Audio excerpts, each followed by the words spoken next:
Imagine this. You're walking through the cold, stone corridors of a monastery near Naples in 1723. The air is sharp with morning chill, but you're drawn forward by a sound so pure it almost doesn't feel human. From the chapel, angelic voices rise, filling the sacred space with music so divine that pilgrims travel thousands of miles just to hear it. But then, you freeze. The soaring soprano voice echoing through the chapel isn't coming from a child. It belongs to someone tall, broad-shouldered, unmistakably a man. His name is Carlo Broci, later known to the world as Farinelli, one of the greatest singers of his time. But what made his voice so beautiful, so unearthly, came from an act of unthinkable cruelty. When Carlo was just 12 years old, barely on the edge of adolescence, men held him down. A knife ended his future in an instant. He was castrated.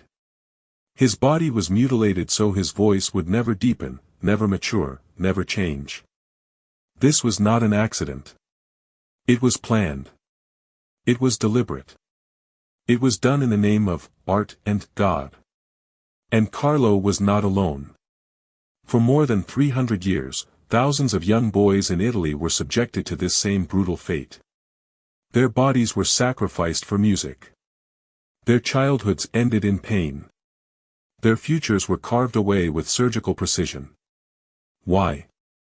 To create living instruments, voices that could amaze kings, popes, and aristocrats. The Catholic Church, which claimed to guard morality, not only allowed it, but actively encouraged it. Churches, courts, and opera houses demanded these special singers. Castration became an industry, an accepted, even celebrated, part of European culture. But how could an entire civilization justify such cruelty? To answer that, we need to go back to the world of 17th and 18th century Europe, a world where music wasn't just entertainment. It was power.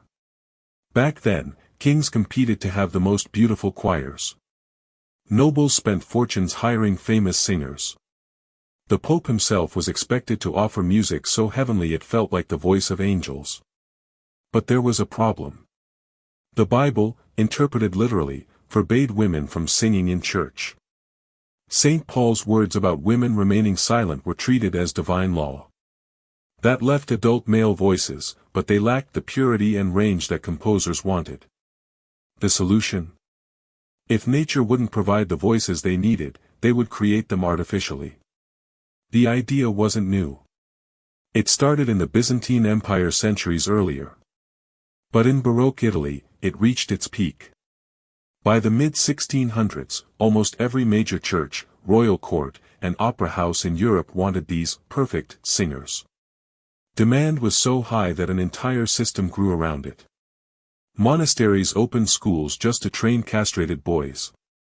Surgeons learned specialized techniques. Families, especially poor ones, were told their sons could become famous, even rich. And sometimes, it worked. A successful castrato could earn more in a single season than most people would make in their entire lives. They lived in luxury, courted by the most powerful people in Europe. But for every boy who became famous, dozens died during surgery, or were left disfigured, poor, and forgotten. And remember, these boys had no choice. They were usually between 8 and 12 years old, far too young to understand what was being taken from them. Scouts working for churches and opera houses would travel through poor villages, searching for boys with beautiful voices. They looked for families desperate enough to say yes. The scouts made promises of wealth, fame, and honor. They spoke of glorious futures and pointed to examples like Farinelli, who dined with kings. But they didn't mention the truth. Most boys wouldn't become famous. Most wouldn't survive the surgery. And even if they did, they would live their lives as living reminders of society's cruelty. The actual surgery was terrifying. It was done in secret, often in monasteries or private homes where screams wouldn't be heard. The child was given opium or wine to dull the pain. Then, held down by several adults, the barber surgeon would perform the operation with crude tools. Many bled to death. Many died of infection. Those who survived faced weeks of agony. And even after they healed, their bodies would never develop normally. But the nightmare didn't end there. The boys who survived were sent to schools, half conservatory, half prison, where they were trained like living instruments. They woke before dawn to practice for hours. They drilled breathing, scales, and complex music relentlessly. Any sign of weakness meant being expelled, and a life of poverty. They were trapped. Physically, emotionally, even socially. They became men who would never fully mature. Adults who would never have families. Human beings forever changed, all for the sake of music. And society didn't just allow it. It celebrated it. It's shocking to realize this wasn't a secret. This wasn't something hidden in shame. It was openly accepted. Popes, kings, composers, they all supported it. They called it noble, holy, even merciful. The Catholic Church, which preached about protecting innocence, justified it theologically. They claimed these sacrifices were for God's glory.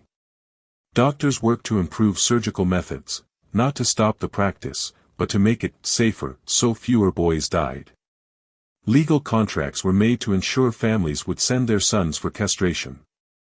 Everyone had a role in this system. Even history's most celebrated figures were involved. Pope Clement XIV personally auditioned Castrati for the Sistine Chapel choir. King Philip V of Spain became so obsessed with Farinelli's voice that he demanded daily private concerts and paid him a salary equivalent to millions today. Famous composers like Handel and Mozart wrote music specifically for castrated singers. And the opera houses? They made a fortune. People paid premium prices to hear these angelic voices. Everyone profited, teachers who trained them, surgeons who operated, churches and opera houses who hired them. Even instrument makers benefited, designing music to match their unusual vocal range. And the defenders of this practice? They used elaborate excuses. They said castration saved poor boys from hard labor, offering them wealth and fame instead.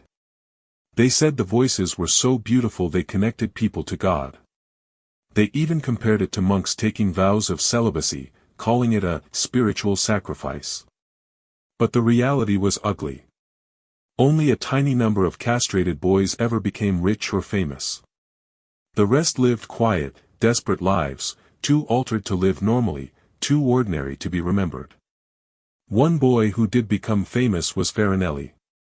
His voice was legendary. It stretched across 3 octaves. He could hold a note for more than a minute. He could move audiences to tears. Kings fought to have him sing at their courts. But even Farinelli, despite his fame and wealth, was deeply unhappy. Letters discovered later reveal how he felt like a beautiful monster, admired but forever alone. He couldn't have a normal romantic life. He felt trapped in a golden cage, surrounded by luxury but empty inside. Another famous castrato, Caffarelli, rebelled in a different way. He became known for his wild temper. He insulted audiences, argued with fellow singers, and refused to be the submissive figure society expected. But his defiance came from pain.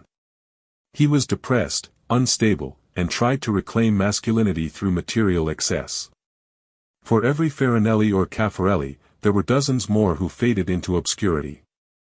Take Alessandro Morici, one of the last castrati ever recorded. He sang in small churches for almost nothing.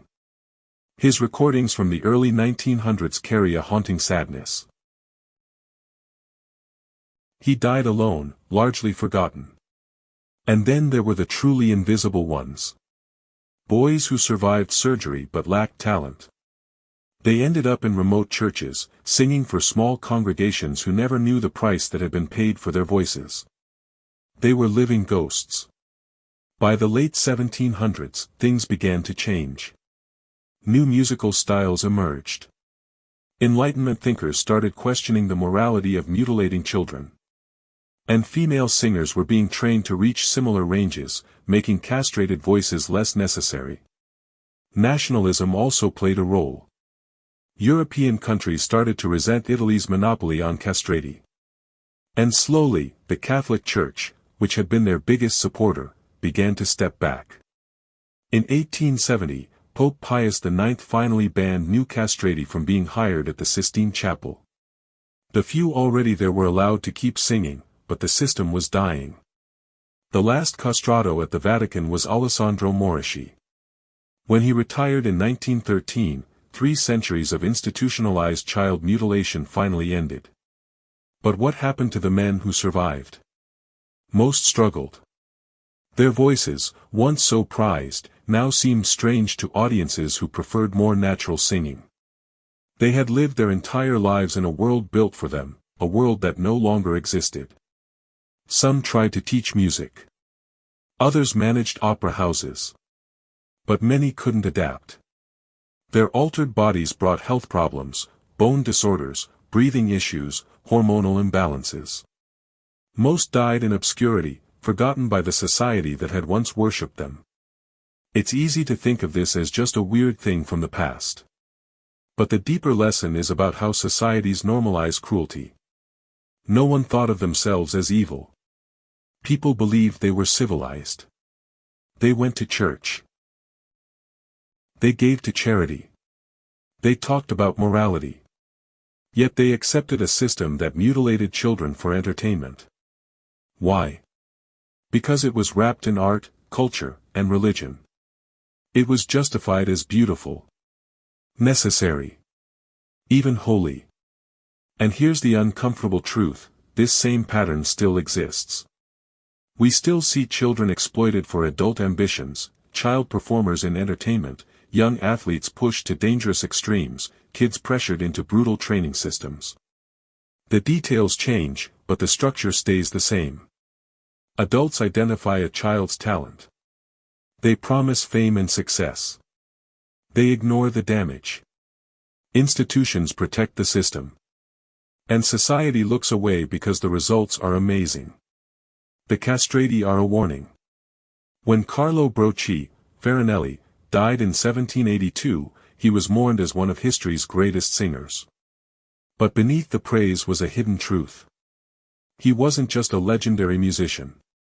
He was also a boy whose life had been stolen. A child sacrificed for adult ambition.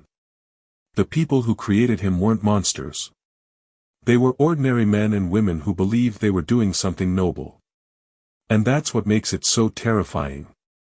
It shows how easily morality can be twisted. How quickly cruelty can be disguised as culture. The voices of the castrati have been silent for over a century. But their story still echoes, reminding us of what happens when art, power, and faith become more important than human lives. They deserved better. They deserved to grow up whole. To choose their own path. To live as children, not as living instruments. Behind every beautiful tradition, there may be a hidden cost. Behind every celebrated art form, there may be unseen suffering. The story of the castrati forces us to ask hard questions. What sacrifices are we still demanding from children today? What systems are we silently accepting because they produce something beautiful or impressive? The tragedy of Farinelli and thousands like him is not just about music. It's about humanity. And it's a warning.